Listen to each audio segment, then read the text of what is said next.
तिथे मोठ्या प्रमाणात खर्च केले जातात.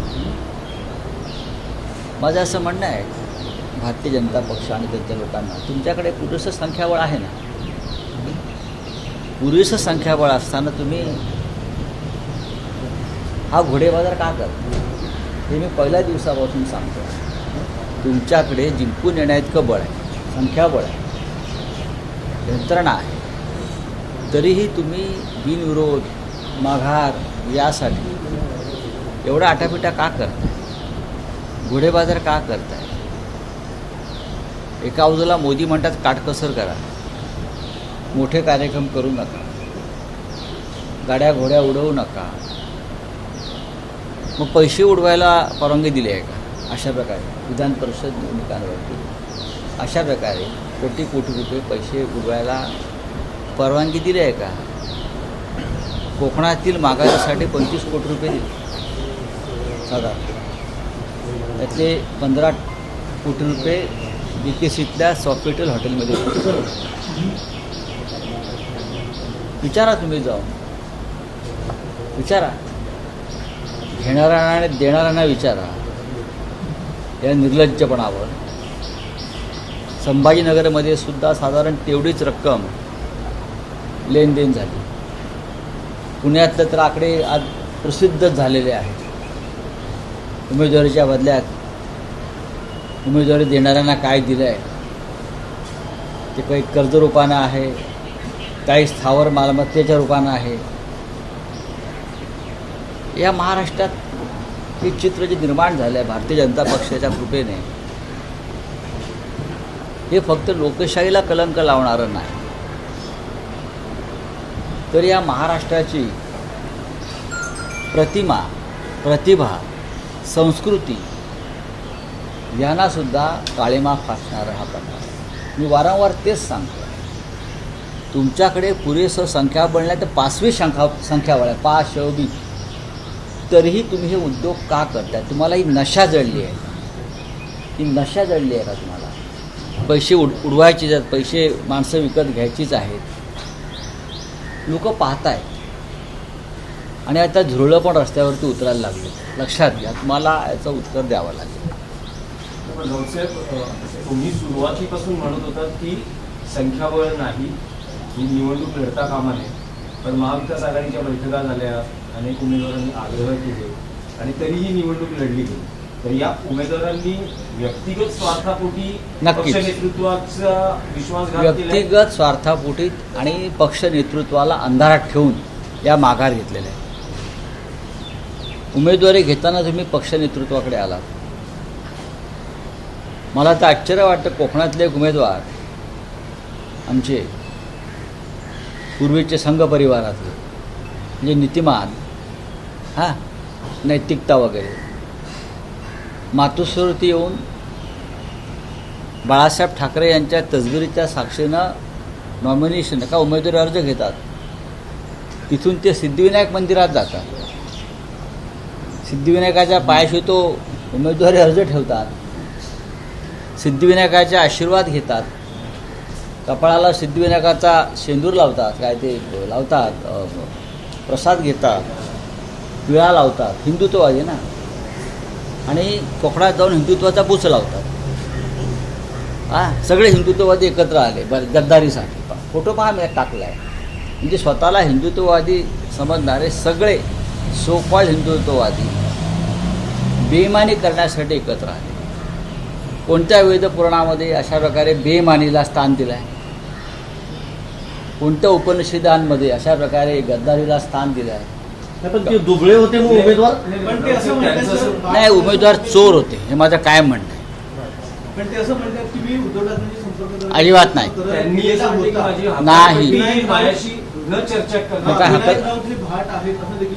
मला माहीत नाही त्याविषयी कोण भाट आहेत किंवा काय ते.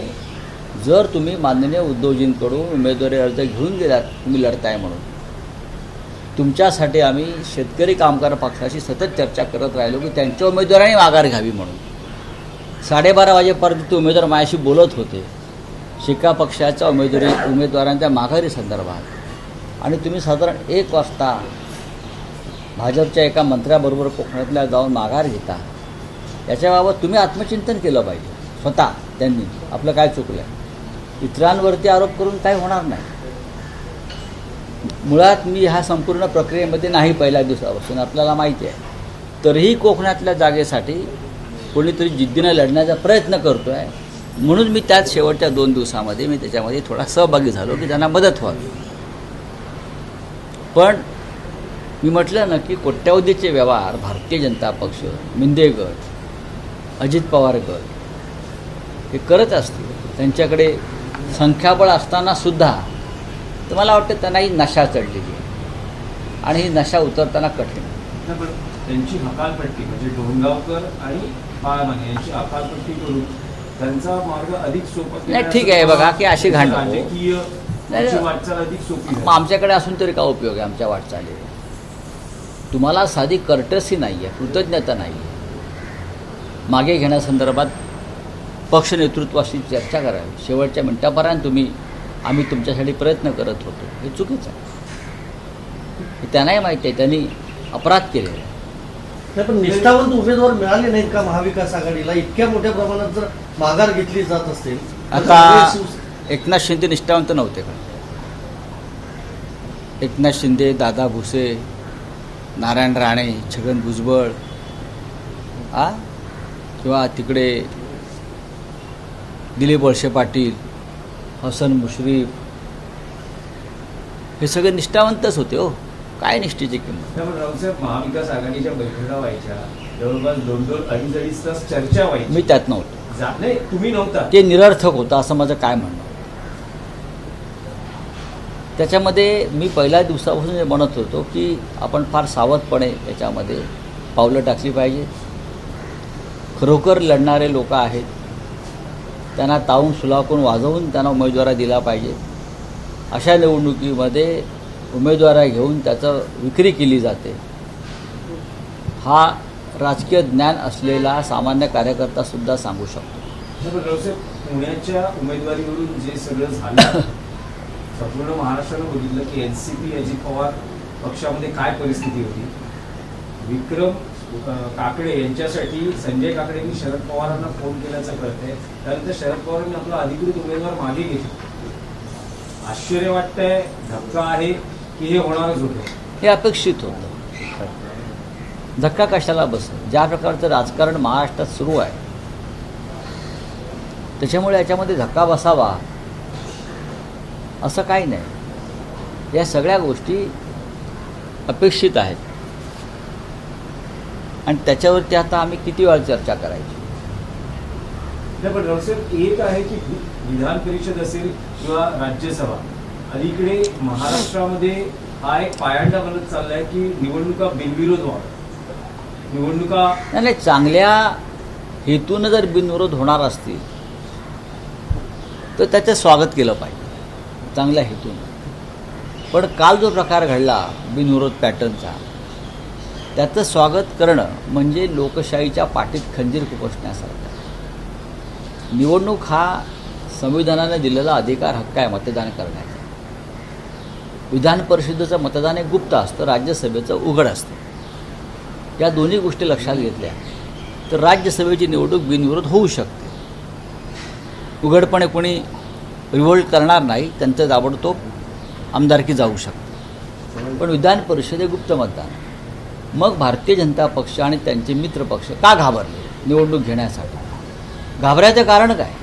तुमच्याकडे संख्याबळ असताना तुम्हाला निवडणूक घ्यायची नाही, याचा अर्थ तुमची मतं फोडली जातील किंवा अनेक मतदार सतसत विवेक बुद्धीला स्मरून मतदान करतील म्हणून तुम्ही धमक्या दिल्यात माघारीसाठी. नाशिकला धमकीचा प्रकार झालेला आहे. सोलापूर विधान परिषद मतदारसंघामध्ये काँग्रेसच्या उमेदवाराला धमक्या दिलेल्या आहेत. अन्य ठिकाणी दबाव झालेले आहेत. ह्याची तुम्हाला खरं म्हणजे गरज नाही आहे. नवनीत राणा यांनी उपमुख्यमंत्री सुनेत्रा पवार यांची भेट घेतलेली आहे. मग ही का बातमी झाली का? नाही का नाही, ही राज्यसभेसाठी इच्छुक ही आहेत बातमी झाली का? तसं असेल तर मला सांगा. जर्नलिझम मी पण करतो. मी जर्नलिझमला आजपासून रामराम करेन. रावसाहेब, इंडिया आघाडीत बैठकी आधीच फूट पडल्याचं दिसतंय का? DMK 8 जूनच्या बैठकीला उपस्थित राहणार नाही. उद्धव ठाकरे उपस्थित राहणार आहेत का? बघा, DMK हे तामिळनाडू विधानसभेच्या निकालानंतरच इंडिया ब्लॉकपासून दूर गेला, किंवा फूट पडले असं म्हणता येणार. त्या बदल्यात आम्हाला TVK हा एक नवीन मित्र मिळालेला. त्या TVKच्या माध्यमातून काँग्रेसचा एक खासदार राज्यसभेत आलेला आहे, प्रवीण चक्रवर्ती, बरोबर आहे. एकमेव जागा जी होती तामिळनाडूची ती TVKने काँग्रेसला दिली. त्याच्यामुळे फूट पडली म्हणून काय पर्याय मित्र तामिळनाडूतला इंडिया ब्लॉकमध्ये मला सहभागी होताना दिसतो. हां, आता 8 तारखेच्या बैठकीला शिवसेनेकडून कोण जाईल याबाबत आता उद्धवजी निर्णय घेतील. राष्ट्रवादी तुम्ही काँग्रेस म्हणतात की फूट पडली नाही, पण पुढच्या काळात जर काही विधेयकं ही संसदेत पुन्हा मंजुरीसाठी आली तर कदाचित DMK वेगळी भूमिका घेऊ नाही, शकते बघा, आणि ज्याचा ज्या- इंडिया अलायन्सला बसू शकतो. ज्या पद्धतीनं अमित शहा आणि त्यांच्या लोकांनी तृणमूल काँग्रेसची उभी आडवी फूट पाडलेलं आहे, त्यानुसार ते काही करू शकतात. एखादं विधेयक मंजूर करण्यासाठी ते खासदारांचं अपहरण करून 5-25 किंवा त्यांना तुरुंगात टाकूनसुद्धा विधेयक मंजूर करू शकतात. तेवढी त्यांच्यामध्ये आज क्षमता मला दिसते. महाराष्ट्र पॅटर्न जो शिंदेचा एकूण सत्ता स्थापनेचा होता तो आता पूर्ण देशात लोकप्रिय होताना पाहायला मिळतो. आणि भविष्यामध्ये जगात सुद्धा वापरला जाईल. फ्रान्स, अमेरिका, इंग्लंडमध्ये जर सरकार येत नसेल आणि विरोधी पक्ष मदत करत नसेल तर अमित शहाना तिकडे बोलवून किंवा त्यांच्या लोकांना त्या देशामध्ये बोलवून हा काय महाराष्ट्र पॅटर्न आहे याच्यावरती आंतरराष्ट्रीय स्तरावर युनोमध्ये चर्चा केली जाईल. महाविकास आघाडीमध्ये सर्वच महाविकास आघाडीमध्ये सर्वच उमेदवारांनी अर्ज मागे घेतलेला पाहायला मिळतो. तर कुठेतरी निरुत्साह किंवा समन्वयाचा अभाव हा दिसतोय का महाविकास आघाडीत? 11 ठिकाणी निवडणुका कशा करतायत मग? सर्वच जे आपण म्हणताय, मग 11 ठिकाणी निवडणुका का होत आहेत? महाविकास आघाडीचेच उमेदवार आहेत ना. आता नागपूरला अतुल लोंढे पाटील लढतायत ना जिथे. सोलापुरामध्ये काँग्रेसचे उमेदवार आहेत देशमुख, वसंत देशमुख, ते लढत आहेत. अनेक ठिकाणी आहेत तसे उमेदवार आमचे उभे. तो वारंवार अशा घटना पाहायला मिळतात. कोकणामध्ये सुद्धा भास्कर जाधवांना गळाला लावण्यासाठी कुठेतरी रसिकेत महायुतीमध्ये पाहायला मिळतात. देखिए, इंडिया गठबंधन की एक महत्वपूर्ण बैठक दिल्ली में 8 जून को है. कांग्रेस के नेता जनरल सेक्रेटरी KC वेणुगोपाल जी का उद्धव जी को उस बारे में फोन आया था, बातचीत हो गई है. हम सोचेंगे क्या करना है.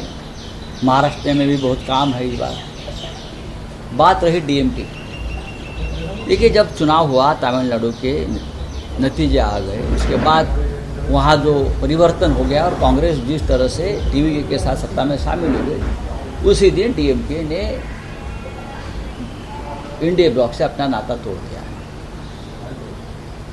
तो मुझे नहीं लगता है कि DMK के लोग उस बैठक में आएंगे. लेकिन अब तमिलनाडु में इंडिया ब्लॉक को एक नया मित्र मिला है TVK के रूप से. विजय जो मुख्यमंत्री है थलपति, उनके रूप से, तो उनके बारे में चर्चा होगी. फूट नहीं पड़ी आपको लगता है? मुझे नहीं लगता है फूट पड़ी. DMK ने संयम रखना चाहिए था. DMK ने संयम रखना चाहिए था. जिस तरह से स्थिति बनी है तमिलनाडु में, तो कांग्रेस के सामने कोई दूसरा पर्याय नहीं था. सर, CJA ने अलग अलग पार्टियों के नेता को बुलाया है, तो लेकिन रिजर्व बैंक ने बुलाया. इस समय आप जाने वाले हो क्या, किस तरीके से? किसने बुलाया है? CJA सर, कांग्रेस जनता पार्टी, कांग्रेस जनता पार्टी, उन्होंने बुलाया हुआ है सब पॉलिटिशियंस को. मुझे मालूम नहीं, इस बारे में मेरे पास जानकारी नहीं. ठीक है, चलो, थैंक यू.